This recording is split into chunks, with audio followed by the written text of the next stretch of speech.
Hola, soc Carla Pallardo García, tinc 9 anys, soc de la Falla Sedaví, estudio quart a l'escola comarcal i em presento a la cort. Soc molt carinyosa, alegre i m'agrada llegir, cantar i ballar.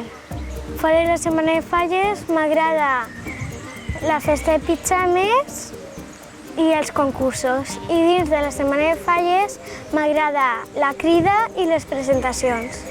Jo els diria que vingueren un dia a la meva falla per a veure lo divertit que és passar el temps de la Setmana de Falles amb els amics. La falla està feta de corxo i m'agrada molt com estan pintades. L'any passat em vaig endur un ninot que posava el meu nom i que deien que es pareguia molt a mi. El dia de 9 de març es van acabar les falles, però vaig pensar que continuaven i vaig recordar tots aquells moments tan especials que vaig gaudir.